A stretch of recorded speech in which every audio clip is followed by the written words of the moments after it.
Good evening, everybody. Good evening. Thank you. Welcome to the January 17th, 2023 regular Board of Education meeting for Evanston Township High School. Could we have a roll call, please? Ganti, Here. Livingston, Here. Monsell, Here. Rose, Here. Gutierrez, Here. Savage Williams, Here. Thank you. The first item on the agenda is written communication. Dr. Bavis, do we have any written communication? We have no written communication at this time. Thank you. Okay, thank you. The next item then on the agenda is items for information, and the first item is staff recognition. Who's going to lead that? All right. I'm going to ask Dale Leapforth, our math department chair, to come up and introduce Laura DeMoya and to recognize her for such an amazing honor.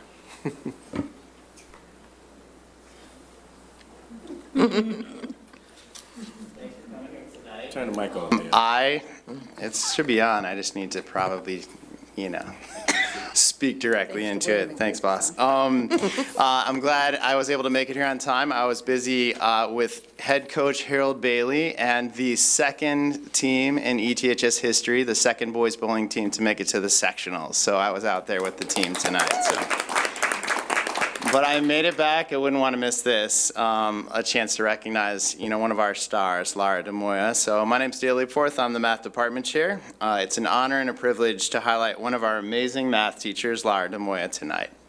During her 7 years at ETHS, Laura has been creative and energetic. Show me some energy. Energetic force in our department. She's an innovative teacher, whether it's implementing cutting-edge standards-based grading, utilizing complex instruction teaching methods in her classroom, or teaching our transdisciplinary STEAM design thinking and innovation course. She's always a leader in our department, in our school, and across the broader mathematics community, helping redefine what mathematics looks like in the 21st century, even on the national level. Because of her work in the classroom, school, and our mathematics community, Laura was awarded the prestigious T.E. Ryan Award for Excellence in Secondary Mathematics Teaching by the Illinois Council of Teachers of Mathematics. This award is given to a nominee who's highly motivated, has prolonged effective service in the classroom, has been active in professional organizations, contributes to the advancement of math education, shows continuous growth, as well as provides leadership for and influence on others toward improved mathematics education. Whew. I feel like they're going to play the music to get me off, right? Previous winners of this award include ETHS math teacher legends Sally Dodge, Richard Rukin, John Benson, and Rich Kaplan. Ooh. Laura belongs amongst the greats. She's adored by students and staff alike, and she always keeps me on my toes. Her energy and enthusiasm for teaching and learning is contagious. Please join me in congratulating our T.E. Ryan Award winner, Laura DeMoya.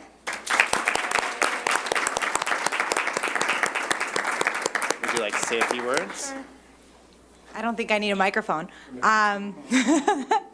I just wanted to say thank you so much to the incredible administration for supporting me and all my crazy, wacky ideas and letting me go with them, and the school board for supporting me too, because without your support, I wouldn't be able to take the risks that I do in the classroom and see these awesome things and watch my students grow. So without you, this wouldn't be possible. So I want to say thank you, and thank you to Dale, because he's the one in the trenches with me all the time. Every time I'm like, hey, Dale, can I?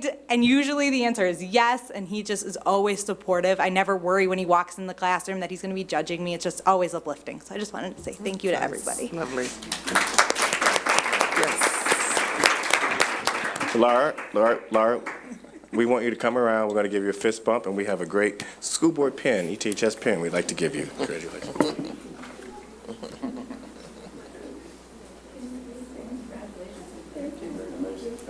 Congratulations, and here's your pen.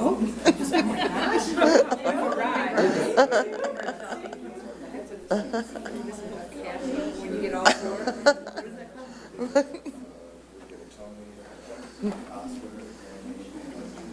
Grammy?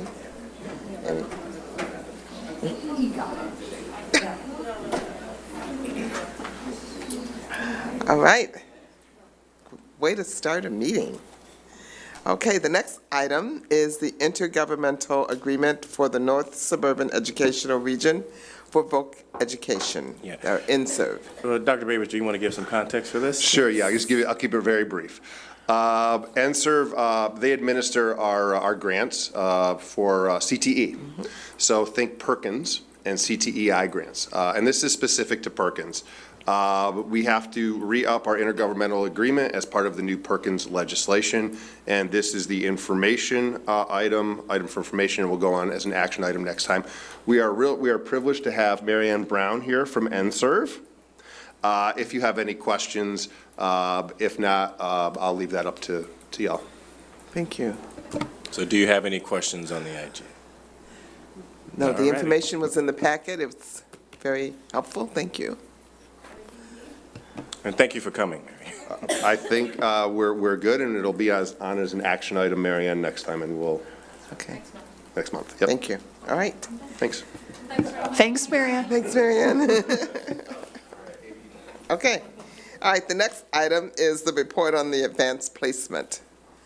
And Dr. Bavis has his favorite T-shirt on. Yes, so we have Dr. Bavis coming to the table. We have, who's that? Jody Elliott Schwermer coming to the table, and Tina Lula coming to the table. And is Dale coming back to the table? Dale left. We lost Dale. He might be. There he is. There he is. And Dale Leapforth will be joining us shortly. And there he is. All right. All right. No worries, we're good. All right, so tonight I wanted to update the board on advanced placement and where we are in our program, what our results were last school year. This is aligned to District Goal 1, equitable and excellent education. We've received independent national recognition from a variety of media outlets and organizations. AP exams. Here's the thing. Here's the key finding. Parents, those students who enroll in AP courses should take the AP exam and pass it. I put that as the header because I actually get asked that question from time to time, and that's the answer, and it's backed up by research, and it's backed up from 2017, I think. My eyes are failing. I would like to also just talk about briefly the benefits of taking an AP exam. This is a long quote. Again, this one's from 2017, but really what it says is, assuming that a typical student completes 30 credit hours per year, savings from earning credit on one AP exam has the potential to save the student an estimated $914 in costs for college that charge tuition per credit, 10 times larger than the actual it's $97, but when this was written, it was $91 cost. So there's a substantial benefit potentially there. But there's additional value to AP courses, and this is taken from the Bucknell admissions page. Bucknell is a school in Pennsylvania, pretty prestigious one. Students who take AP classes experience a level of academic rigor that more closely matches what they'll find at college. That's important because even if a student gets a 1 or a 2 on the exam, they've previewed the content in the most rigorous courses available. AP exams are standardized exams that assess how well students have learned the skills and content of a specific AP course. That's important as a takeaway because those exams are extraordinarily well written and they are a very high bar. And they're a consistent bar, and I'll talk about that in a little bit. Colleges utilize AP exam scores for, and I get asked this question a lot by juniors and sometimes some seniors. Colleges utilize AP exam scores for admissions, course placement, and course credit. And while there are no shortcuts to earning the required number of credits to graduate in college, AP is a head start. This is the Public Act. Public universities and community colleges in Illinois are required to award college courses credit for AP scores of 3 or higher, and they're actually required to have transcripted credit for that. In the PowerPoint, there's a link to the University of Illinois that actually articulates and crosswalks AP exams to college credit. Finally, as we talk about data interpretation and takeaways for tonight's report, I want to just mention that there's a continuity in reporting. We report scores of 3 or higher, and we don't report scores of 1 or 2. The reason is that that's a benchmark established. That's a clear benchmark, and it's a benchmark that we can then look back on historically and see how we're doing. We don't arbitrarily change benchmarks, so that's why we report scores of 3 or higher. It's the standard. Increases are evident in this report relative to the 21-22 compared to 2021. And please use caution in interpreting the results, because we do not know if these scores represent a 1-year rebound, a sustained recovery, or a new norm. What we do know is that students who took the exam last year started their high school career at ETHS. They were freshmen who had a freshman experience at ETHS, a full school year, and there were sophomores who had had a year and 3/4 of regular school before the pandemic. So I don't want to make any long-term predictions on how this is going to go. But again, I just think it's very important to keep that in mind as we go through the report. Success since 2007. This is a slide that we've continuously looked at. We had 1,462 AP test scores of 3 or higher, and that's compared to 872 AP test scores of 3 or higher in 2007. So that's a significant growth there. In 2021, ETHS had more scores of 3 or higher on AP exams than we had total exams in 2007. Last year, we had 1,462 AP scores of 3 or higher, and prior to that, we had 1,059 AP tests administered. So more kids are getting more AP scores of 3 or higher than we used to administer tests. Access is up 124% since then. Scores of 3 or higher are up 67%.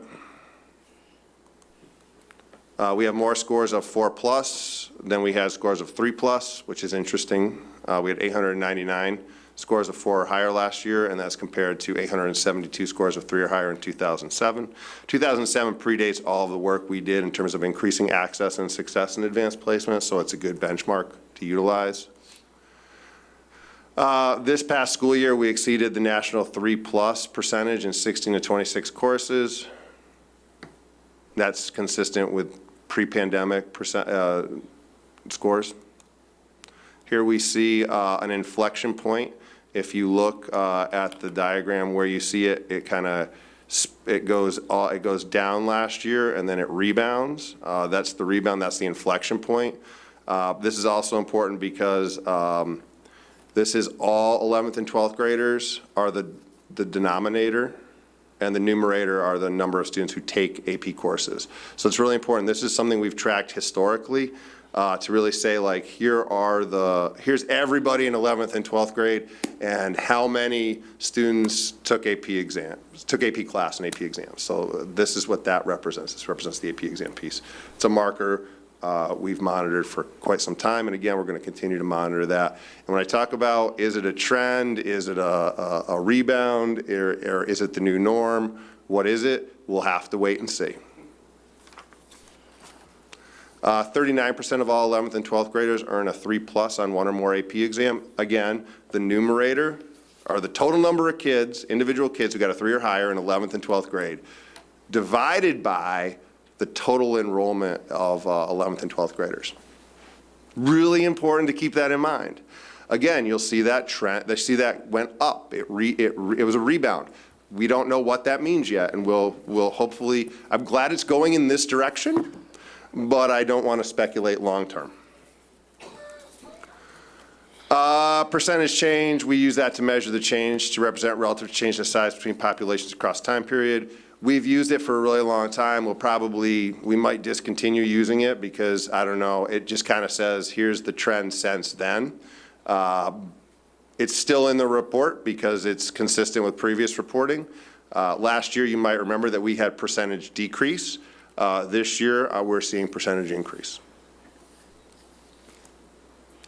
So you see that we look at the 2021 cohort versus the 2022 AP students.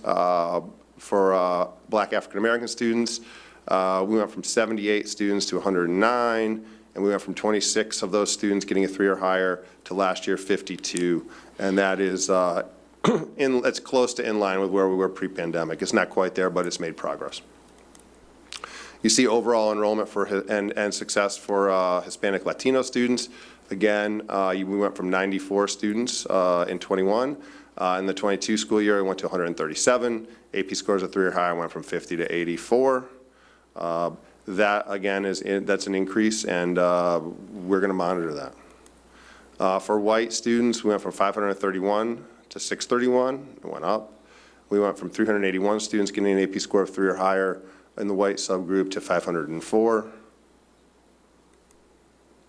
Overall access and success numbers, 2018, 19, 19, 20, 2021, 21, 22. That's the total number of AP students with 3 or higher, and then the percentage of that. So you take in your numerator, you have the scores of 3 or higher. So last year it was 733. You divide that by 1,003 1,003 students who took AP exams. These aren't unique AP exams, these are actual individual students. And you get a 73%.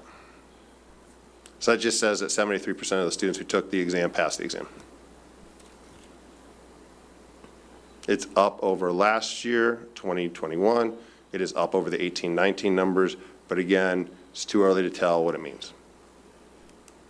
I'm saying that a lot because I really want to drive that home. Yes. Now we're going, oh, here we go. Courses with 100, these are the big ticket courses with over 100 students in them. And you'll see with 3s or higher. So for example, just to pick out one, English language and composition had 344 exams taken last year, and 244 of those were 3 or higher. So that gives us 71%. Of students who took the test passed the test. That's a very large number, 244 students walking out of our junior class with a score of 3 or higher. In AP Psych, which is offered to our senior class, you saw that we gave 230 exams were administered and 172 scores of 3 or higher. And finally, Lit and Comp, 130, and 113 of those 130 students earned a 3 or higher. So that's an 87% success rate in that course. Our English teacher over here went, wow.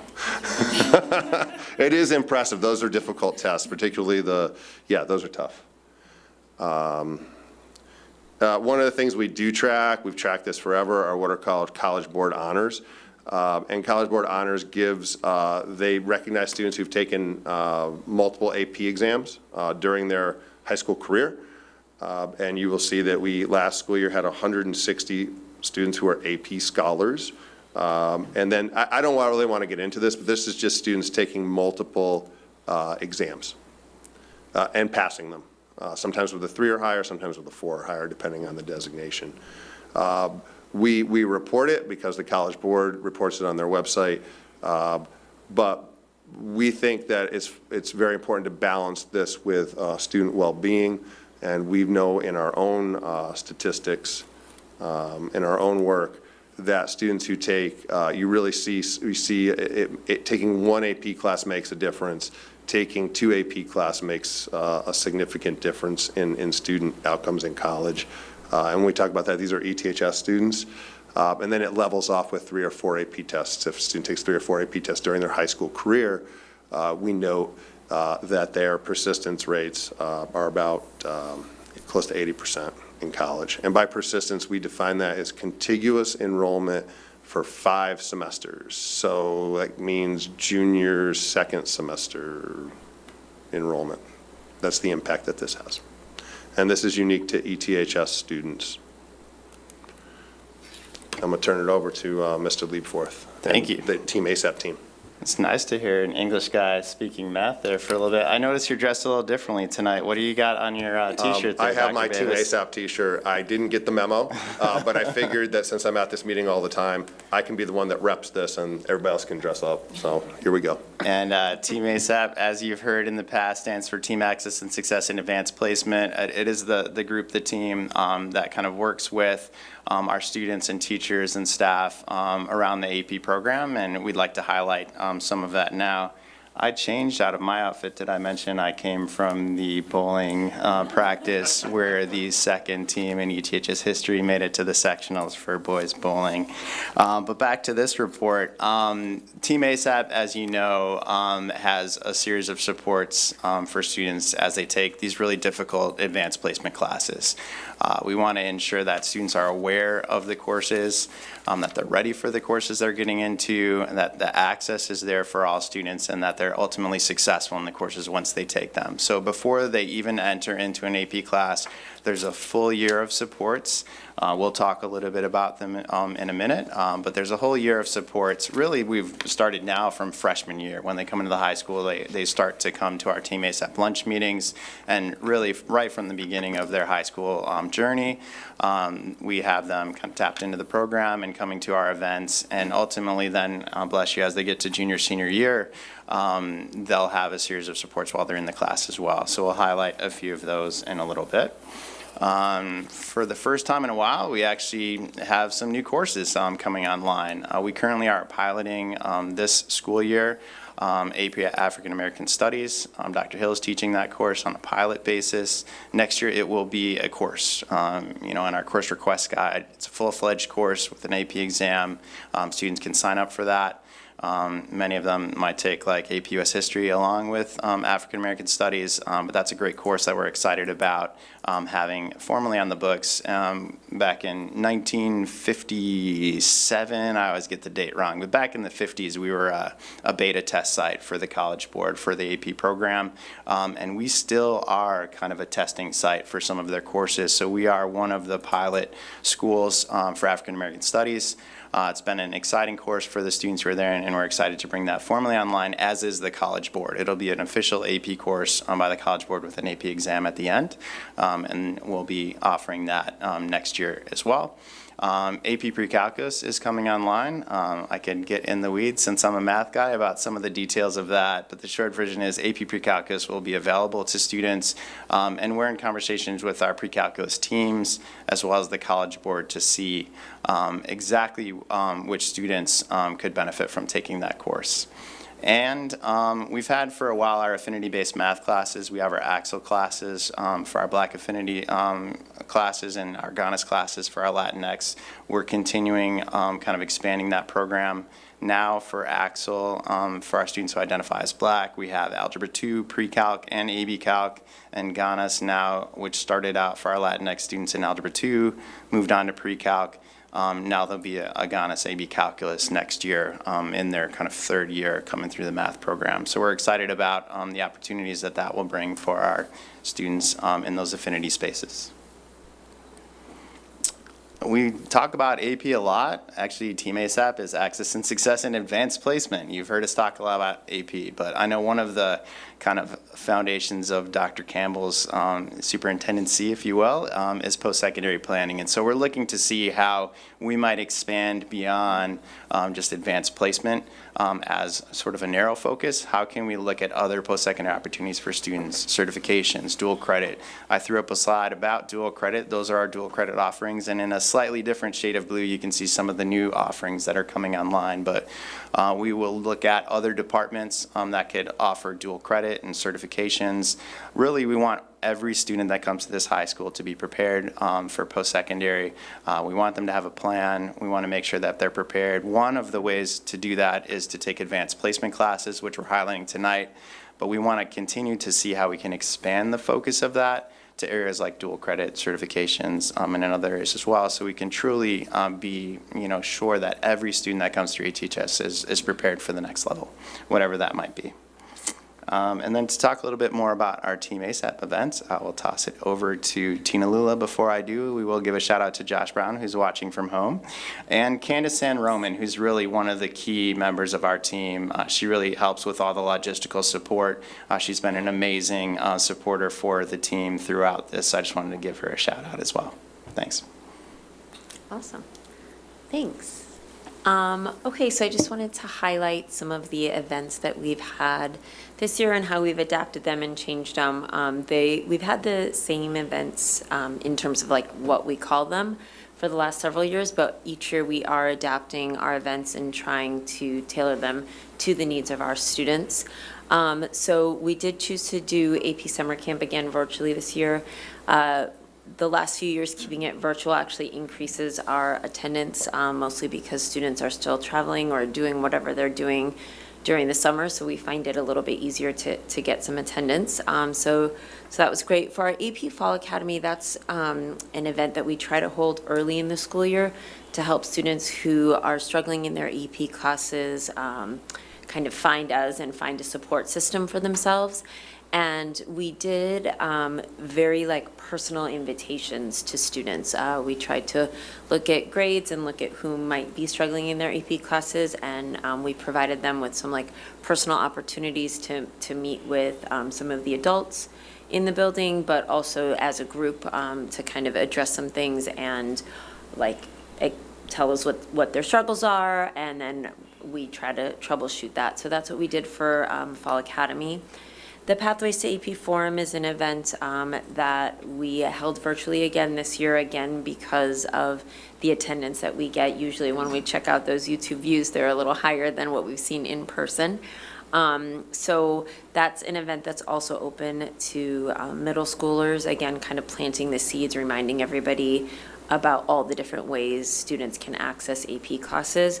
We do our best to bring in as many different families as possible so that that information about what AP is, how to get on a pathway to AP, none of that is information that we're gatekeeping. All that information is accessible to everyone.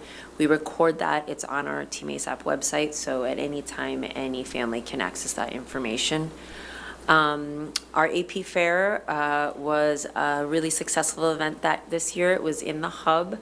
In person, we invited classes, underclass classes, to come in and learn about all the different AP classes. The event was quote, sold out, we reached our capacity in the Hub.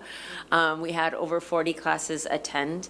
And one thing that, maybe I have highlighted in the next slide as well, one thing that was really awesome was that this was a really student-led event. We had 2 of our student leaders really take charge of the event, and I would say did 90% of the organization and running of the event. So it was really nice to have our students wanting to pass on that information about all the different AP classes to younger students.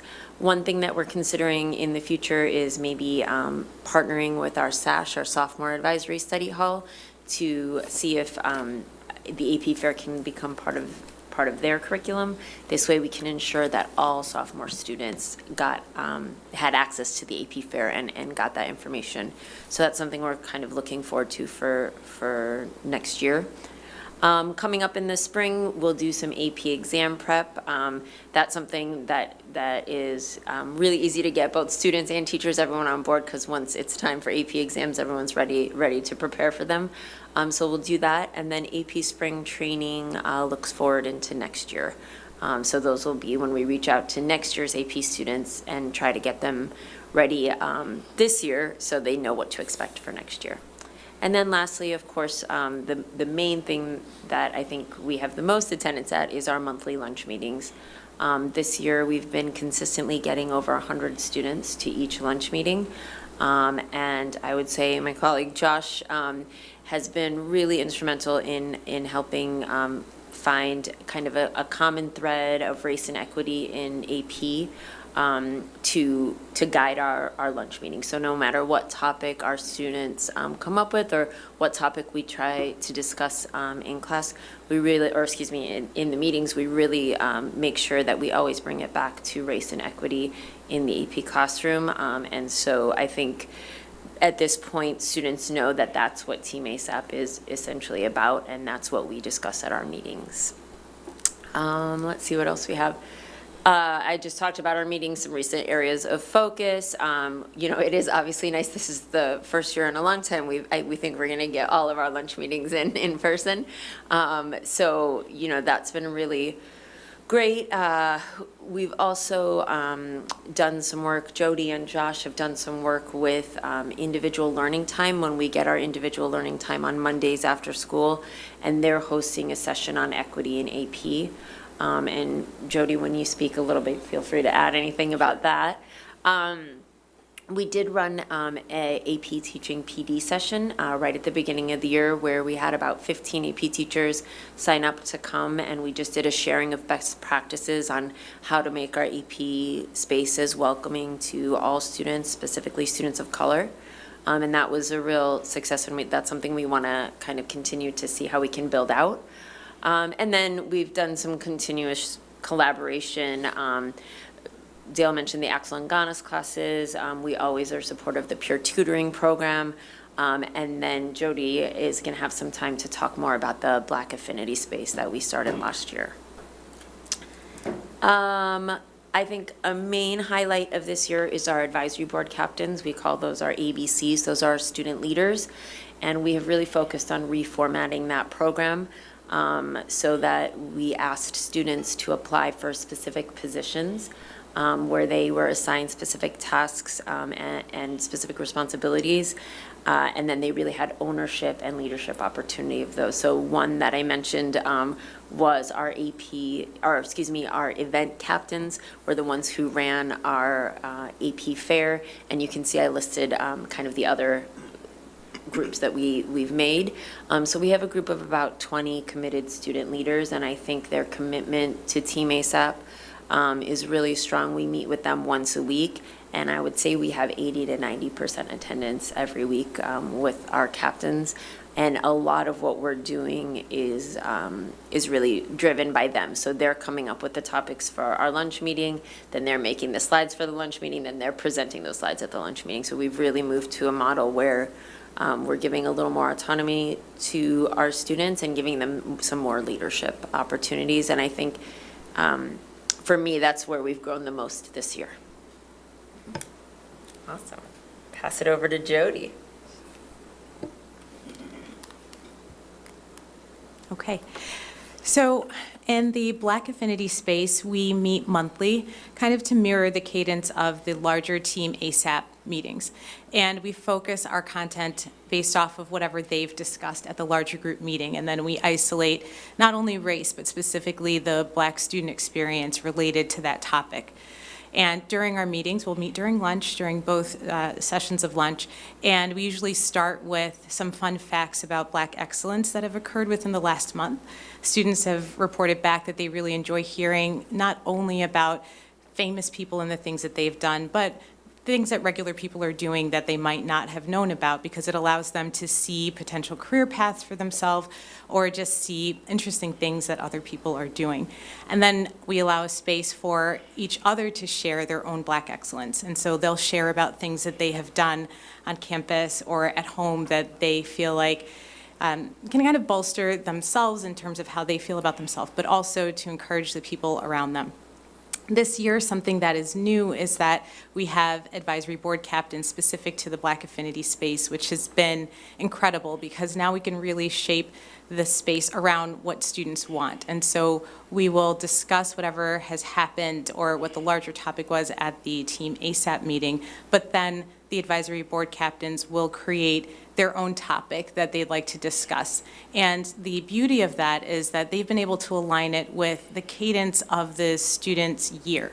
And so when students were going through course selection, for example, we could discuss course selection through the Black students who are interested in AP's experience. And we had upperclassmen sharing with lowerclassmen. Lowerclassmen felt like they had a safe space to ask questions that they might not have felt otherwise safe to ask. And it ended up being a very beautiful sharing experience between them. And it allowed for the students, the upperclassmen, to feel a sense of like scholarliness and feel like they're kind of passing that torch to the underclassmen. Something else wonderful that has occurred in this space is that we've also had students who actually have no interest or have reportedly had no interest in joining AP. They've come into the space just to hang out with friends or grab some pizza, and they end up sharing their experience in class. And we talk about, well, you've decided not to take an AP, why not? And so those have been really interesting conversations. Or some students have left thinking, well, you know, maybe it doesn't sound so bad. Maybe I might look into it. And that's exactly what we want. We want students who might not have ever considered this space before to now have that seed planted and feel like this could possibly be a space for me. That's it, yeah, awesome. So we're open for questions. Well, first, I just want to say thank you because I really appreciate hearing what we're doing and seeing the growth. I also appreciated really taking the time to look at the impact of the pandemic and, you know, it's still early. We're still trying to look at this and figure out what we're doing and what patterns are actually going to stick with us. So that's good, and I always enjoy hearing about Team ASAP. It's just a great, it's a great team. And starting with the students when they're younger, I guess one of my questions, I was just trying to follow it all. When you have 100 students show up, how do you run a meeting with 100 students? Yeah, so this is something that I think we've changed a little bit this year because we're getting such a large group of students. So the 100 students is divided in the 2 lunch periods, so Okay, usually it's about that's 50. good, Right, yeah. so it's actually a little bit uneven. We usually have about 70 and 30. I don't know why it shakes out like that, of course. But we've really focused on making the meetings a little more interactive. So we don't want them to feel like they've come to another class during their lunch hour, right? So we are just presenting something on a PowerPoint. So we really focus, and a lot of this comes from our advisory board captains, on making the meetings interactive. So in some cases, we'll have like some kind of sheets at the table that while they're eating their lunch, they're filling out forms and then they're exchanging forms and discussing them. Sometimes we do kind of a gallery walk situation where they have 20 minutes to walk around and write stuff, and then they get into small groups and then talk about it, and then one person shares out. So we're doing a lot of kind of activity-based things. Sure. And I think previously, we were, at least I was always nervous. I thought like, oh, we have all these students. If I say, hey, get up, well, they're trying to eat lunch. They're not going to get up and do it. And then we collaborated last year with SOAR, Students Organized Against Racism, and they came into one of our meetings. And they just casually, these 2 students said, okay, I want everyone to get up and do this. And then the whole like room got up. And I turned to Josh and said like, I didn't know they were going to do that. We got to start asking them to. So this year we've really been focused on kind of something more interactive. Yeah. And allowing them to speak in small groups, sharing out in a large group, something like that. Because you're right, it is a very large group of students. Right. The other piece, though, is because we've been really strong with our focus on, if you're here, we're here to talk about race and equity in the classroom, and that's what we're going to push everyone on. We do find, I think, in the past, sometimes I would look at a table or 2 and think, they're just here for lunch.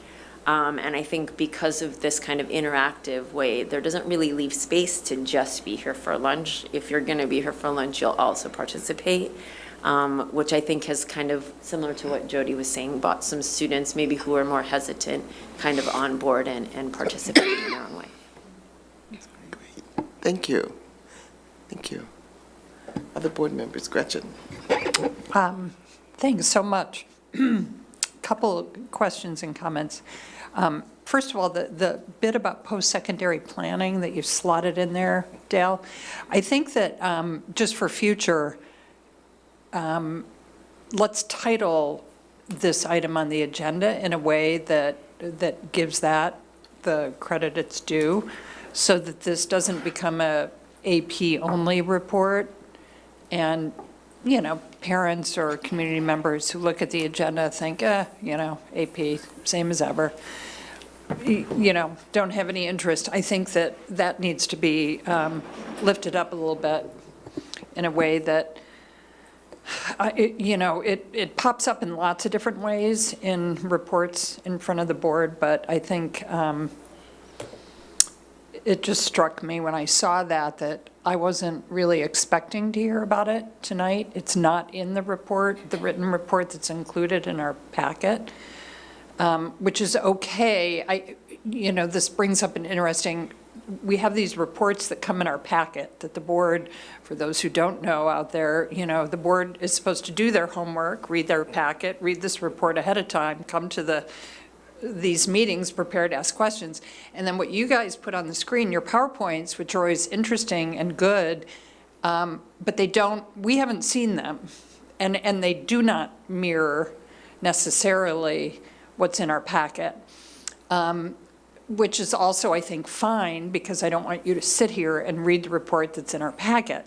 Right. But to be perfectly clear, that's not what I'm asking for. But in this case, I would say that people really do need to pay attention to the fact that this report that's on our screen here tonight, these reports do get added back in to these packets. So anybody who's watching online, I know there's an enormous audience on the edge of their seat, can go back and get this stuff and look at it. And this can be confusing, and it can be hard for people to access this information. And the reason I'm going on about this is because what's in our packet is a report that looks a lot like the AP report that we've had in our packets for like 6, 8, 10 years. I mean, they're literally, much of the verbiage is absolutely identical. And it's not like the AI machine wrote this report or anything, but it kind of feels a little bit that way when you read it, because it literally is a lot of the same verbiage. Whereas the report you've provided on our screens tonight is more useful, it's more thoughtful, it distills the critical points at the beginning, especially when you talk about, parents. Why should anybody care about AP? Or students, why should anybody care about AP? So I thought that was really helpful.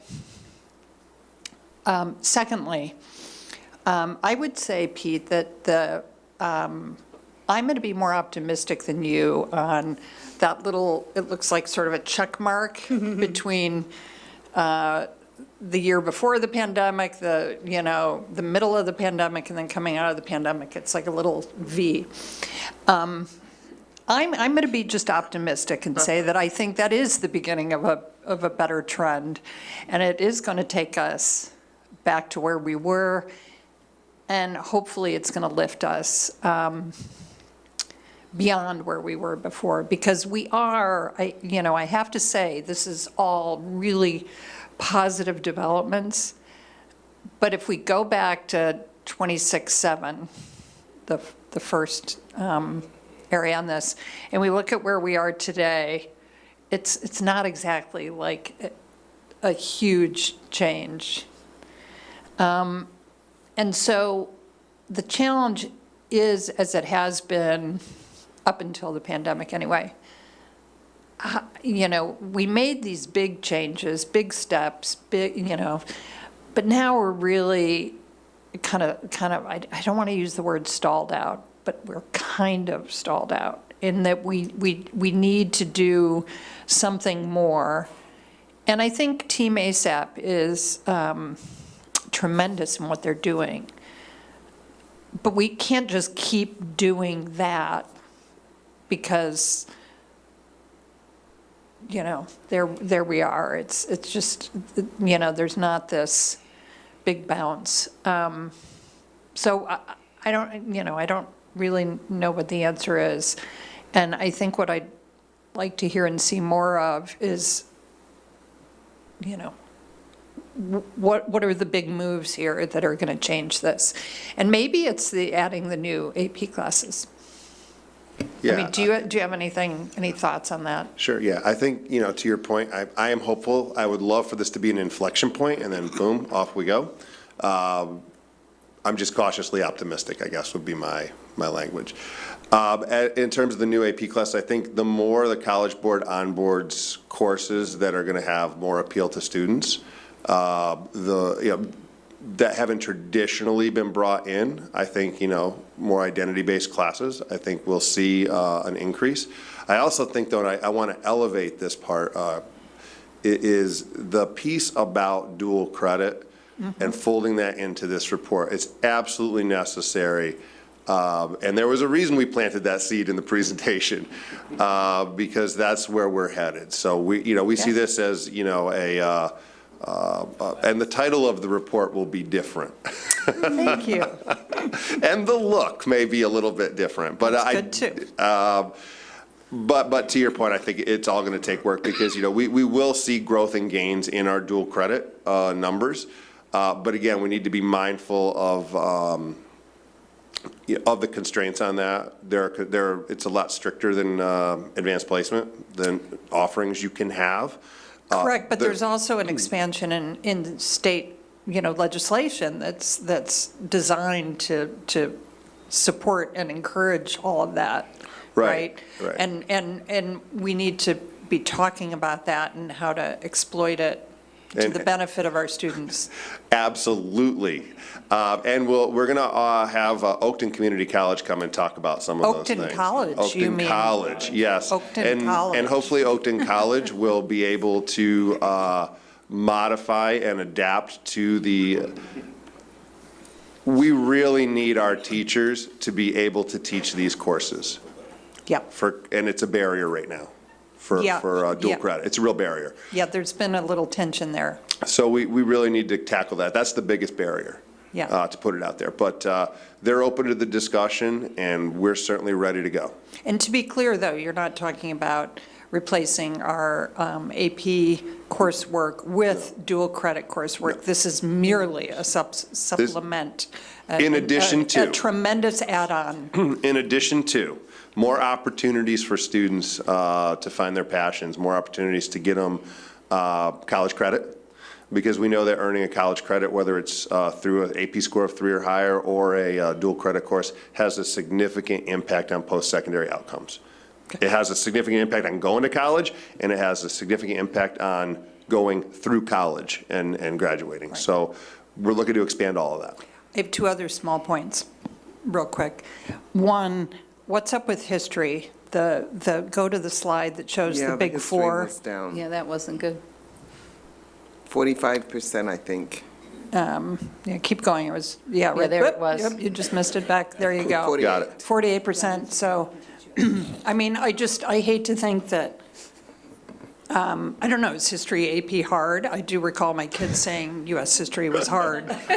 It's a tough course, and the 48% is close to the national average for the 3 pass plus rate. Yeah, but we want to be better. Of course, we want to be better.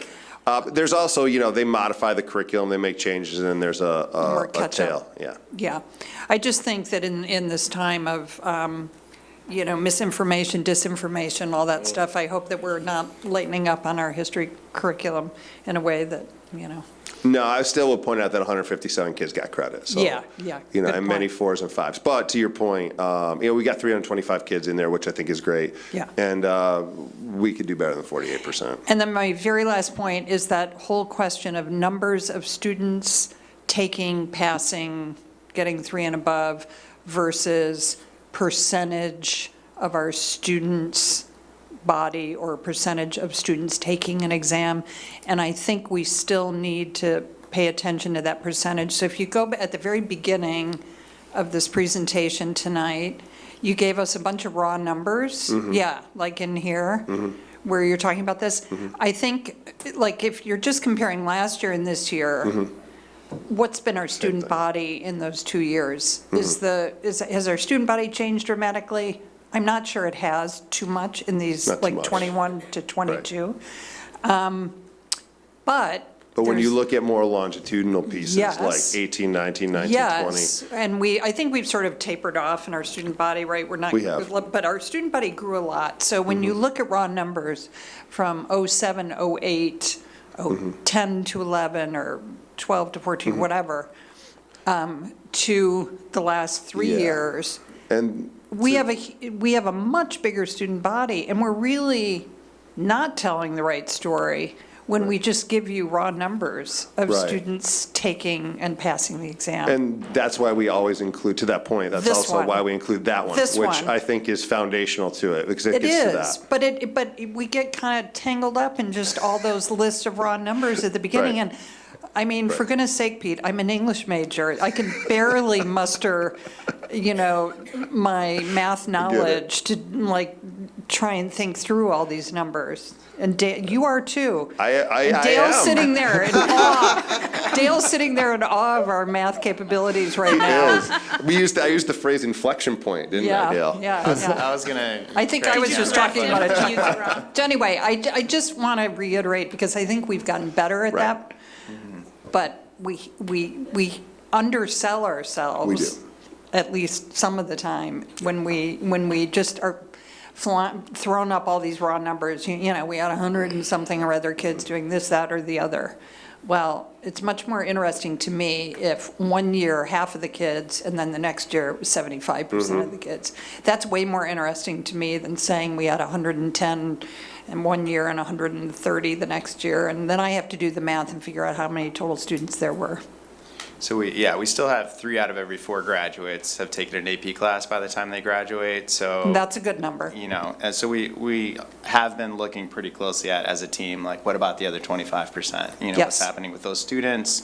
Who are those students? What's the story there? But, I mean, that's a number that we can kind of look at as they walk across the stage, as Dr. Campbell shakes their hand, AP, not AP. So what's the story behind the not AP? But 75% of our students, as they graduate, have taken an AP class. That unique number has grown over time, but you're right, the population of the school has changed, Yeah. so. Anyway, sorry, I took a bit of time there. Appreciate it. Thanks.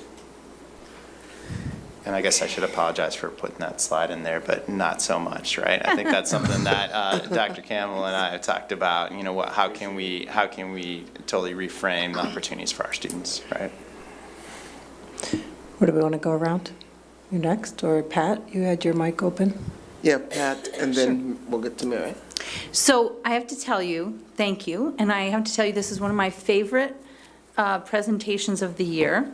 And the reason is that I feel like it gives us a really good window into the depth of our equity work, because you're talking about curriculum, instruction, the social emotional piece of learning, race and equity, and how the experience is so critical to all those other things. That if you're, you know, the kid who says, oh, I didn't want to go to AP, for sure, if I was a fly on the wall, I could hear some comments that we've heard from students before, right? I don't belong there.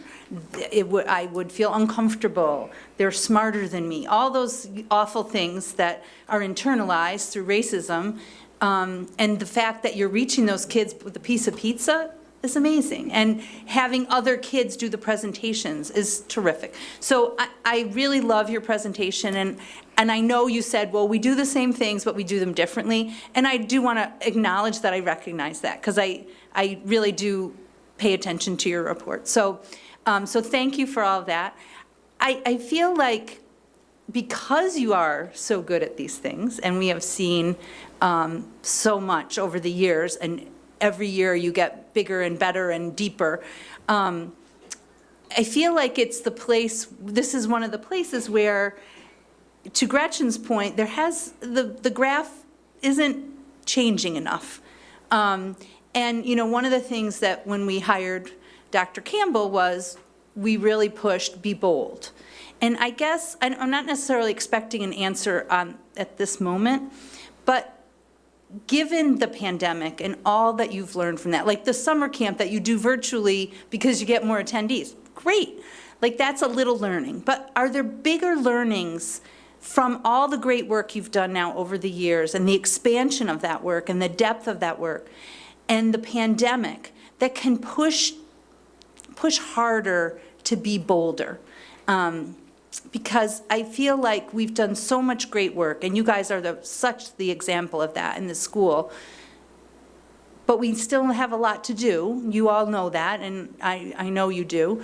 And I guess our perspective is we've got to kind of level up. And again, I'm not saying you're not doing great stuff and leveling, but maybe level a little higher, a little faster, a little bolder. So I really put that challenge to you because of your great experience and the great work you've done over the years, and that, you know, just this year, the nuances, not so much nuances, some of these changes were pretty significant in terms of getting student voice and so forth. So again, I guess I'm not really asking a question, more as putting a challenge to you that we support you to be bold, because we want to see that graph start to close up so that and I know we have different numbers of students, and I'm also history major here, no math, not a math major. So, I understand, but the reality is that we still have gaps. Even if I don't get the graph quite right, that's a bottom line. And I feel like you all have the opportunity to help us in a way that really can make a difference for kids and ultimately for our students getting to college, going through college, all that good stuff. So thank you for your fabulous work, and let us know, what do you need to do more? I think to add to that, Pat, I would say that one of the things that we want to look at are the point of context that our students engage with that deter them from taking advanced placement courses. Whether that's an adult in the build, whether, what they hear, the messages that folks internalize in terms of microaggressions and how that plays out in a student's psyche. We do know that there are some academic barriers for sure, right? I mean, we do know that access to the content, literacy skills are super important. And we do know that when we back map this data, some of it trends closely to those things, right? Numeracy and literacy skills coming out of middle school track very closely to this. And by track, I just mean correlate. But, doing better work on that end, but also being very mindful of the microaggressions that students may be encountering, whether it's in class, whether it's in the counseling suite, whether it's walking the halls, might also contribute to that. I also wanted to mention that one thing we've been working on or talking about a lot is how we can do a little bit more of what I mentioned when we met with the teachers. So I think that one thing we've done as Team ASAP and our lunch meetings and stuff, we've gotten really good at talking about things that are happening in class and, providing different ways to deal with, what if you experience a microaggression in a class, or, how can we address these things? But I think our next step that we want to get after is how can we work with teachers more to make it less likely that those things happen in our AP spaces. And so I think from our perspective of me and Josh planning those lunch meetings and talking about that kind of thing, I think next we want to be a little more proactive instead of responding in our meetings to things that might be happening. What can we do next to kind of make the move to help those things not happen as often? Yeah, that's great. I think building that community and the capacity among the teachers is super important. So that's great. And that's something that Josh and I started to do at the beginning of this year. So picking up from where you guys left off in September, we've continued to use our professional development time to meet with teachers who teach AP, or at least offer the opportunity to meet and discuss different issues that come up in the classroom, and just to have a space to share, ask questions, and problem solve together, or just affirm each other's experiences while we're together. Something else that I think that has come up from the Black Affinity space, and if we're asking for pie in the sky dreams of what we could do, I think as an AP literature teacher, students have said that they would love to see identity-based literature classes that are also AP. Mm-hmm. And I think that there's a possibility for that while maintaining all of the same standards and skills that we have currently in an AP class, and just allow for a certain subset of texts to be chosen for that class. And students have said, yeah, I would love to take a class that matched my identity or allowed me to explore my experience or my history. So I think that that's one area, maybe a small fix that we could do to increase enrollment. That's great. And I appreciate the challenge, challenge accepted. I think we're always looking to grow and develop and do things differently. I think, it'll be interesting to see how things go moving forward. If you look at math, just detract Algebra 2 and pre-calc. So Right. What's that going to look like? You see the expansion of the Axel and Ganas classes. I think that's bold. We'll see what the results are on the back end of, increasing the opportunity for those students or an affinity space for those students. But I think with 80 AP teachers, 1,200 students, I feel like there's a chance to do something big if you even expand beyond the AP borders, if you will, to look at some of our other areas. You know, it's going to be excited, challenge accepted. I think we always walk away like, what are we going to do? Like we're going to meet this week and say, well, what are we going to do with what we discussed that night? What's up next? And I think we appreciate the challenge that's presented to us every year at this meeting because it helps drive our work moving forward. So thanks. Good. Thanks. Well, good luck. We can't wait to hear about it. I was also thinking about teachers and adults, not only those who are teaching AP, but the ones who are not teaching AP, the ones who are really having the conversations with students as they're making the decisions. Those are also the adults that I'm sure you know this and that you talk to those adults, but they can say just a few things that can either lift a student up and encourage them to try it or make them further question their ability to be successful in an AP class. So, Absolutely. I mean, while ETHS has done an amazing job of removing certain barriers, so Yep. students don't necessarily need a teacher's recommendation Right. to take an AP. It's certainly their experience in the year, at least I can speak from a lens of English, right? That sophomore year, whatever experience they've had definitely informs where they will go the following year. Yeah. And we do have large numbers of students taking AP Lang, but then their experience in Lang certainly informs whether or not they take AP Lit the following year. right, right. Yeah, sorry. No, and thank you. I am probably going to sound critical, but I do appreciate what you are doing. Some of what came up for me was the fact that if I think I went back and did the math, like we're talking about at least 77% of the white student body is taking an AP class, when we have maybe 20% and somewhere in the 30s for Latino and Black. I reversed those numbers, but Black students maybe around 20, 22, 38 Latino. And I didn't get to all of the numbers. And so that's pretty horrible. If our goal is for the majority of our student body to be taking and experiencing an AP course. Or maybe horrible, that's an extreme, but you know what I'm saying, it's not what we want. So then I was thinking, okay, so one is, what is our goal? Like, we're saying we have over 3/4, is that our goal for every population of student to, so that's one thing I want to know. And then I'm thinking about the grades of students in those spaces, and are we looking at the distribution? Because are we communicating? I get sitting and taking the exam, but that's, I would argue, somewhat of a psychological barrier when I'm listening to the chatter in my house a little bit about like, oh, so, we have to, like, you have to pay first when you register for the course before the end of the, so you don't even feel like you have an option. I get we're trying to drive it, but that could be a little problematic in a kid's mind about what's happening and what's expected of them. So just thoughts there.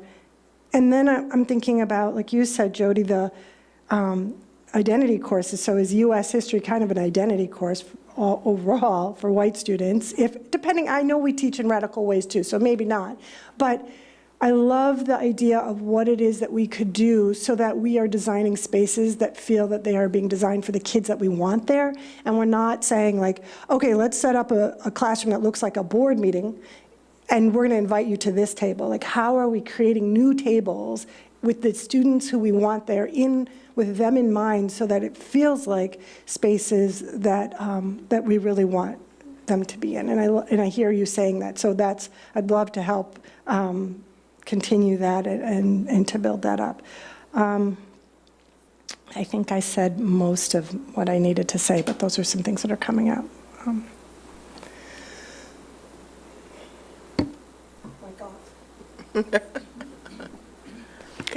I just have a question. Thank you for this presentation and for all the work that you do. I'm curious about, just from the teacher side, how you said you have 80 teachers teaching AP. How are they keeping up with and then you said the history course changed a lot in the last couple of years. How do you keep teachers current in their professional development as courses are evolving or as courses are being introduced? I can take it. So we have summer institutes. Any new teacher to the course goes to a summer institute, so we pay for their training to go. So they meet with other new teachers generally to the course, but some experienced teachers as well. And they, learn about the course that they'll be taking. Anytime a course goes through a revision, we generally offer the opportunity to the teachers as well and have them go through that. So if there's a major revision to the course, we obviously have our internal professional development that we'll do as departments. They have a course team that meets pretty regularly together as well, but we'll also often have them at the summer institutes. Many of our teachers are readers, or I should say some of our teachers are readers, which means they're actually grading the AP exams. So they'll go and for a week they'll be readers and they'll grade the exams. That has a lot of professional development around it. So we encourage our teachers to do that. They meet with other AP teachers, they get to see student work, they get to kind of really dive deeply into the tests and become familiar with them. So that's a great professional development opportunity. There's obviously conferences and stuff that we have them go to as well. And I think more recently we highlighted in the report as well, we have these, kind of individual learning time, professional development sessions for teachers. We had a professional development session at the beginning of the year. So I think in addition to what individual departments might be doing, with their teachers and course teams, we also have tried to provide some professional development, from the Team ASAP arm, if you will, to help teachers with that. So hopefully that answers a piece of your question. I'll also add that I think as a teacher, I felt really well supported in terms of if there's a conference or anything like that that I want to attend for my own professional development. That's how I make sure I stay on top of what's new in AP Chemistry. And so, for example, I just sent the request to be here. This summer, there'll be I forget what the title is, but the main chemistry conference that happens every 2 years. So I have put in a proposal to present some of the stuff that we do at Team ASAP, but then also want to go because that's where I'll get the most up-to-date information on AP and how it's being taught.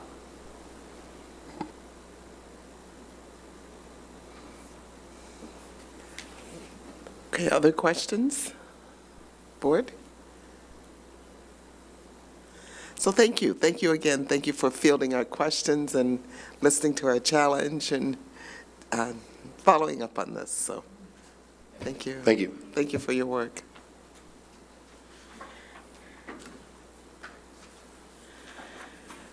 All right.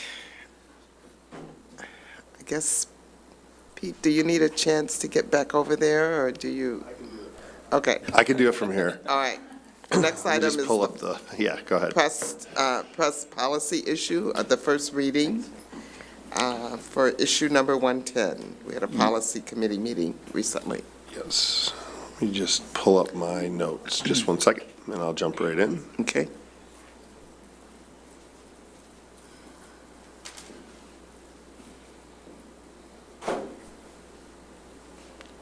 All right, so this is the first read for the Press 110 memo, and the committee, the policy committee met on January 12th.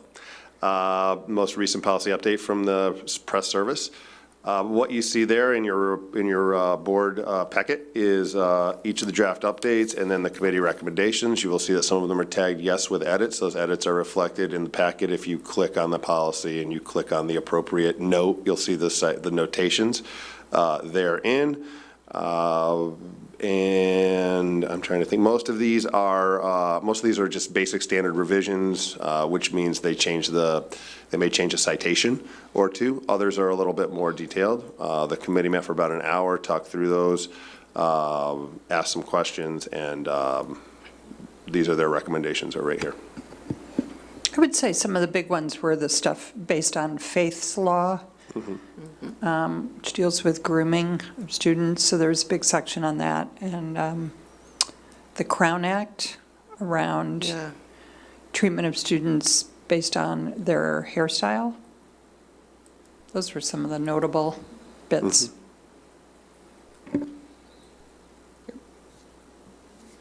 Any questions from the group, from the board that currently does not serve on the policy committee?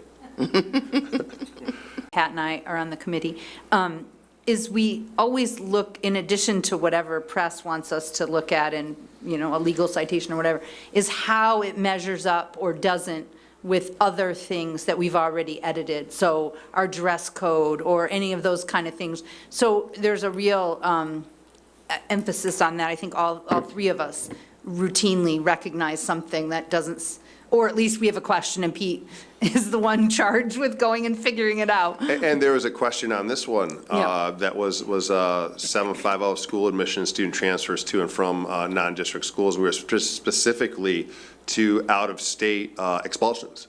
Right. And we have a question into our attorneys on that. Yeah. What we can do with that. Yeah, we're always looking at how it impacts us. And that was language in a pre-existing policy, not edited by press. That was something that the committee caught. So that's the kind of work the committee does. Only just to say that we're trying to make sure that we're in alignment with ourselves. Exactly. Is part of our, it's not just what the state wants us to say, Right, but right. what is right for us. So. Well, I'll also just say a shout out to IASB, because when I joined the school board, we didn't use Press Plus. We didn't have this service. Was it available? Was it invented? It was one of Probably those not. things that Bill Stafford and I talked to Bill, and we got it. So 14 years ago, we just, I don't know what we did, to be totally honest. And this is a way to get comprehensive, regular, legitimate review based on recommendations and the review of the lawyers at IASB. And it's extraordinarily helpful. I can't Without imagine without it. our policies would be the mess they were a number of years ago. I am just very fortunate that I came in post-adoption and appreciate that. Thank you. Same. All right, so moving on, the district goals discussion. So I actually had a conversation with Monica Rosen over break, had a really nice, long conversation. And we reviewed our goals, our current goals. And Monica is very excited to work with us. Certainly has learned a lot about our district, and I think that's going to help this process quite a bit. So the plan is that Monica and Marcus and I are going to sit down and just kind of have a conversation and plan this out. Then Monica will present like a scope and sequence for her work with us. And my hope is that we'll be able to meet with Monica in February. So if our board can meet with her in February, then she can have, or we can decide how to have a community meeting in March. So we would have this meeting, and that's consistent with Marcus's plan for the community meetings that we're having. So we'll just plan all of that so that we can have a draft of our goals, and we'll take a look at our current goals, and we'll try to look at them and see what goals, what's needed with our goals, what we can keep, what's not equitable, where we want to go with the 4 goals that we have. And then the hope is that we'll be able to present a draft of the goals in April or May so that we can finish by the end of the school year. So that's the plan in my head, roughly.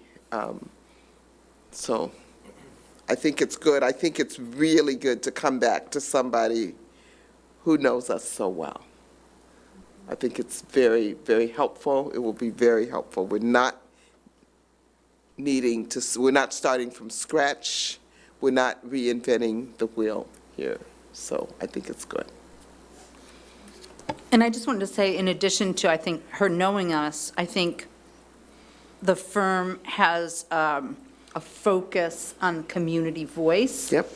And that's really important, I think, to all of us as we've talked over the year about our goals, that it's really important that we're listening and that we're incorporating what we hear and having that two-way dialogue. So I'm very excited Yeah. about that. Yeah, agreed.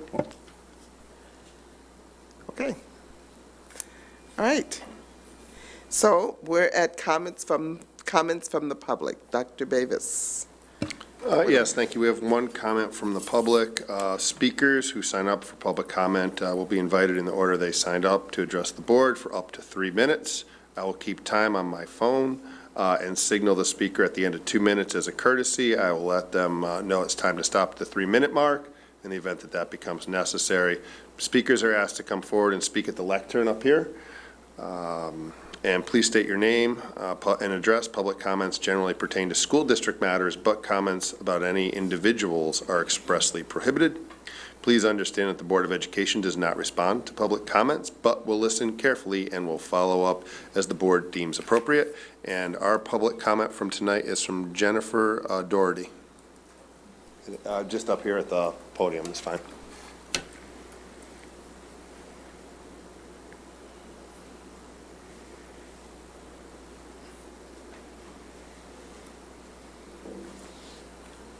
Do I have to do anything to the mic? Yes, push the button there. There you go. Thanks. Got it.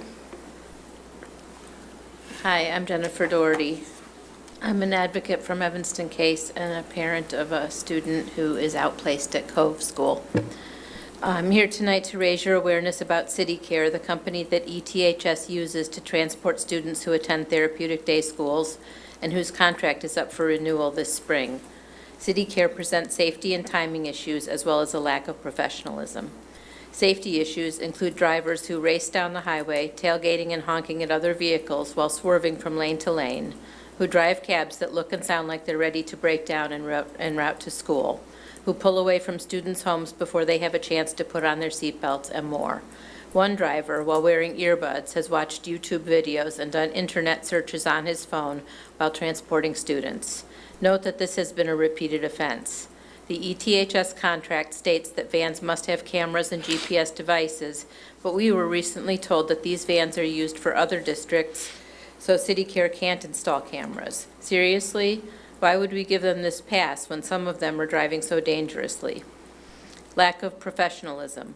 One driver got into a verbal altercation with a student when the student tried to tell him he was being dropped off at the wrong location and even threatened to call the police on the student. When the incident was reported, the driver lied and denied that he said that. ETHS and CityCare chose to believe the driver over the student, who is a 100% reliable reporter. Again, a camera with audio functions would have resolved this issue. Regarding timing, at least one driver does a double route, first to Cove School and then to North Shore Academy. Cove students are picked up 30 to 40 minutes earlier than necessary every morning to be dropped off 30 to 40 minutes before school starts, so the drivers can start their NSA route and get those students to school in time for their later start. Parents persisted for weeks before drivers agreed to pick up students 10 minutes later so they wouldn't have to sit and wait in their cabs for 10 to 15 minutes before Cove even opened their doors to let them in 30 minutes before school starts. 1 minute. The problem is similar in the afternoons when Cove doesn't have after-school programs. Our request is simple. When reviewing bids this spring, please don't just accept CityCare because they've been your go-to for the past several years. Consider actually calling some of CityCare's references to see if other districts have the same issues with them. Check their records. Have drivers attended the required trainings? Are their vehicles taken care of as outlined in the contract? Look at all of the bids that come in and weigh the pros and cons. Is it possibly better to work with an honest company that can safely transport our students, even if their insurance might not have exactly what you currently require? Remember, our students are arguably some of the most vulnerable of all ETHS students, and some regularly verbalize the anxiety and dread that they feel about having to take the cab to school. They don't deserve to start their school days worrying about whether they'll get to school when they step into a rusty, dented cab that either gets them to school 30 minutes early or 30 minutes late. They don't deserve to end their school day waiting at school for their cab to show up and then trying to get their seatbelt buckled while their driver races through highway traffic, tailgating other drivers to try to get them home on time so he won't be called out for being late again. Thank you. And now it's time. Thank you. That concludes public comment for this evening. Thank you. Thank you, Dr. Davis. Do I give the written one to somebody, or should I just teach them now?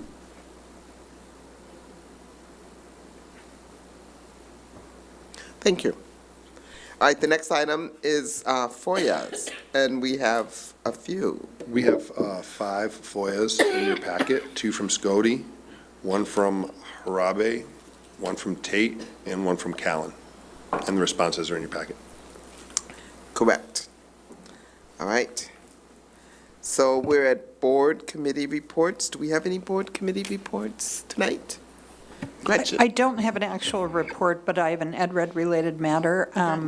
I just wanted to alert everybody to the fact that I am cycling off of the executive committee for EdRed this spring or next fall. I'll double-check that. And so there, in addition to my departure, there will be at least 1 or 2 others. I would encourage members of this board to consider applying for that vacancy on the EdRed Executive Board, because we've had a long history of involvement on the Executive Board of EdRed. And it's not, it's a commitment, certainly, but you can also now participate via Zoom, which saves the trouble of driving out to Maine South. So I just wanted to plant the seed. Applications haven't officially opened, but they will in the next few weeks, and so it was top of mind for me, and I just thought I'd toss it out there for all of you to consider. It has become a little bit more competitive recently, to be completely honest. When I first joined the EdRed board, I don't think it was too tough to get appointed. But a little bit more so now. So think about it. Yeah, thank you. Thank you. Thanks for sharing. Anything else? If not, we are at the student board report. Nicole? Hi, everyone. It's good to be back. The first week of school was just kind of getting back into the swing of things. As we started off the new semester, everyone seemed to be pretty refreshed. I'm feeling refreshed. Don't know how long that's going to last, though. Course selection for 9th, 10th, and 11th graders and incoming freshmen was kind of happening before break, and it's kind of leveling off now. AP is in discussion for many students, especially rising juniors and seniors. And in my own personal advanced placement classes, we've been discussing and reflecting a lot about what students are in those AP classes and how each of our identities play a role in classroom discussions and the overall environment of the classroom. Part of these discussions include addressing like the root of the problem, microaggressions and other factors that may deter students from joining those AP classes, kind of what was in the AP report earlier, rather than just slapping a Band-Aid on the symptoms that we see now.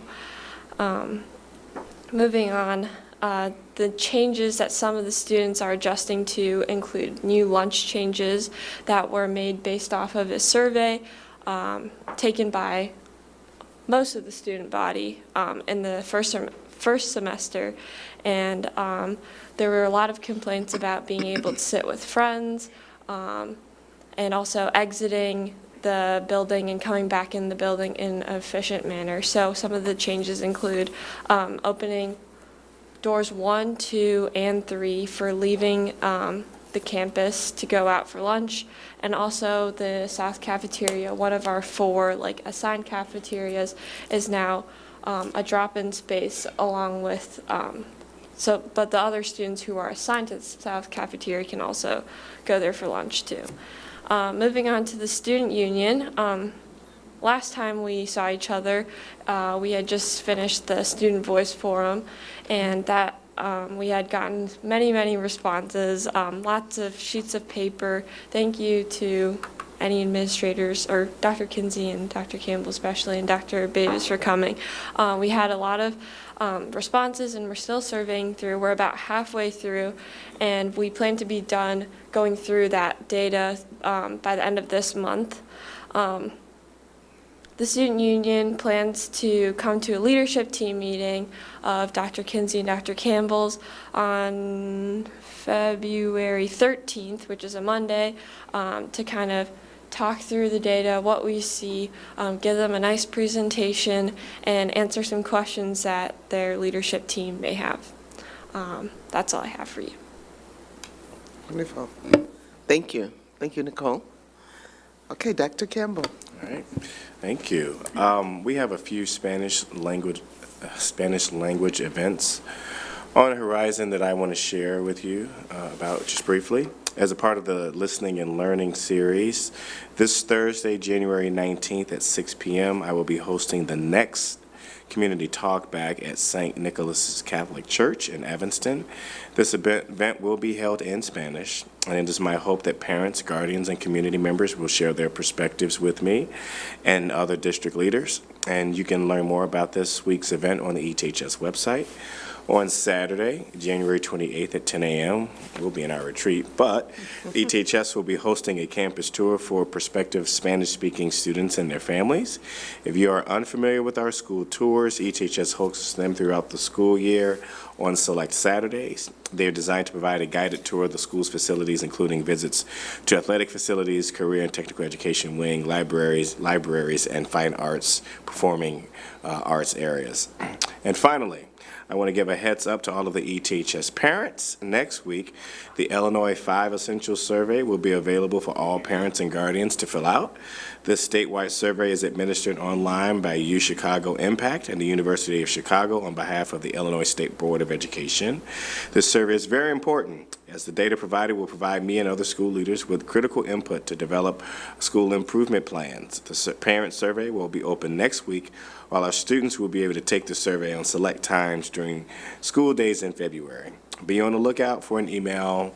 I know you get lots of them, but this is an important one with more information. Thank you. All right, thank you. All right, so we are at our action items. The first action item is approval of Black History Month resolution, and I believe Liz is going to read that for us. National Black History Month, February 2023.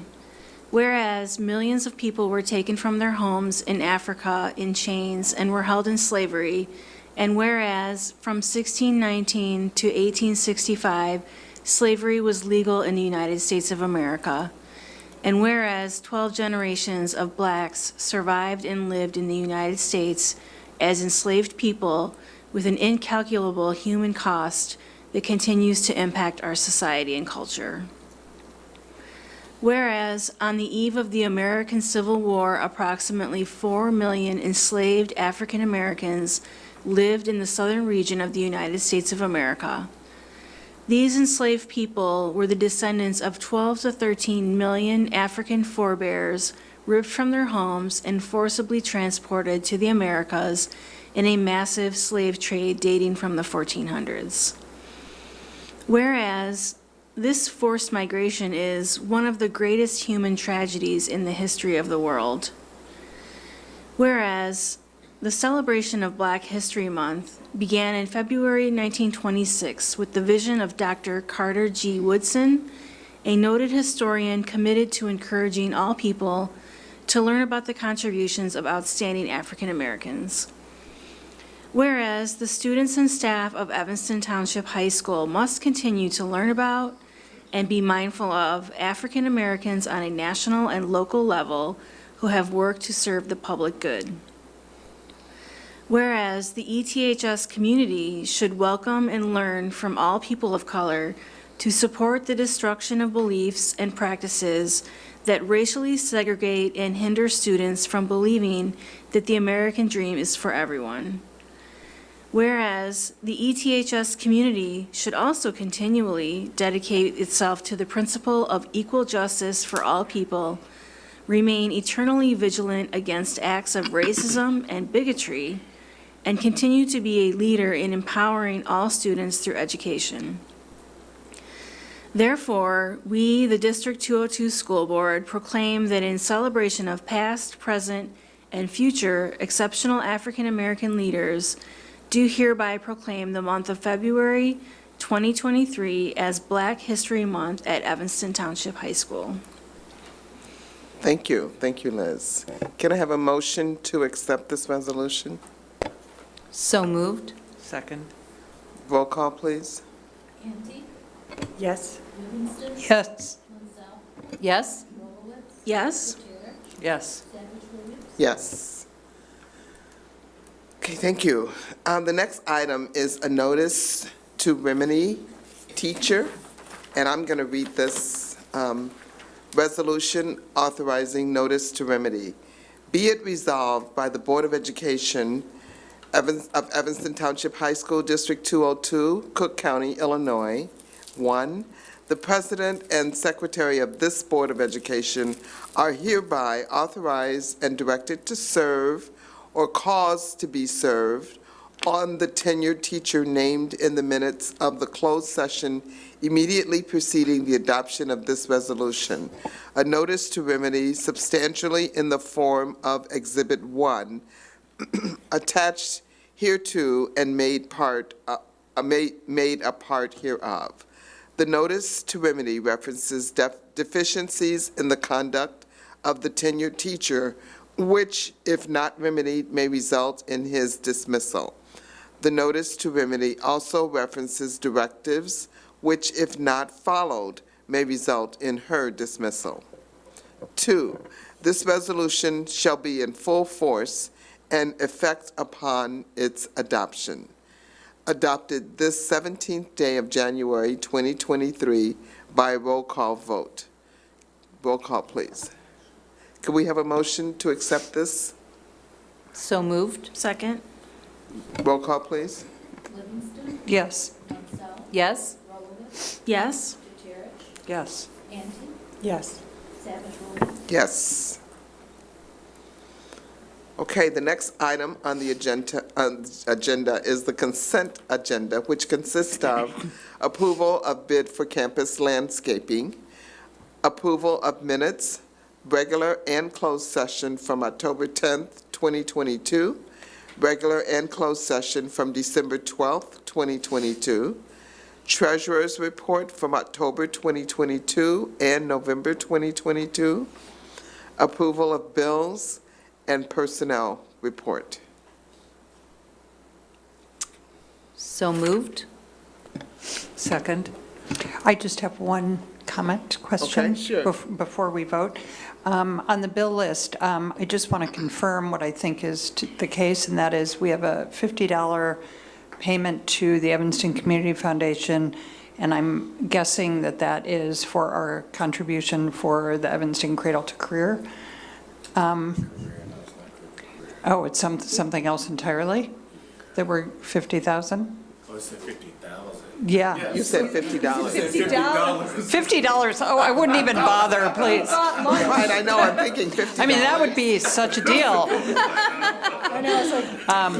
Is that the Cradle to Career contribution, I'm guessing? I just think it's worth mentioning because, and I That's just a wanted big to lift it up, I guess. And maybe you could chime in here, Dr. Campbell. I almost called you Dr. Witherspoon. We've been contributing $50K a year since the inception of Cradle to Career, which is over 10 years. I think maybe closer to 12 at this point. So that's a lot of money. And Cradle to Career has gone through a bit of a rough patch, I think it's fair to say.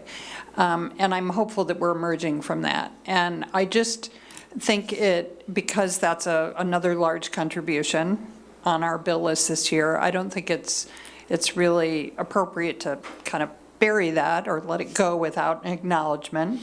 And maybe you or Pete, because I know Pete actually has been attending a lot of meetings with me over the years related to Cradle to Career, can talk about that for a very brief amount of time. I didn't mean to put you on the spot with it. No, it's fine. Yeah, so the district continues to pay the $50,000 commitment because we continue to believe in the work of Cradle to Career. In the process, we are in the process of selecting a new executive director for Cradle to Career, and believe in the possibilities of Cradle to Career, especially regarding some of the things that you heard tonight regarding post-secondary planning. You know, having partners in Evanston that are connected to that effort is going to be pivotal and critical to how we move forward. So thank you for lifting that up, but that's the hope for how we're moving forward. I just want to say that, you know, Cradle to Career specifically through the group that we're on, Gretchen, the Prepared for Adult Life group, you know, in working with Tana Francelno and Neil Gambo, they've been able to really connect us to employers, our students to employers and opportunities, and we've moved well beyond something we used to call the list of students with no plan. So that's my update on 8 years in. Thank you. A little longer than that, but that's good. For you, is 8. Okay, I believe there's a motion on the table. Yes. It's been moved in second, correct? We have a roll call, please. Yes? Yes? Yes. Yes. Yes. Yes. Thank you. All right, old and new business. Do we have anything that we'd like to add? A polling of the board. Any board members? I think we, between now and our next meeting, we have a retreat on January 28th. Sending you a little bit of information to be ready. Everybody have their books? Okay, okay. All right, so can we have a motion to I move we adjourn. Could have waited. All in favor, say aye. Second. All in favor, say aye. Aye. Oppose? All right, this meeting is adjourned, 9:24 PM.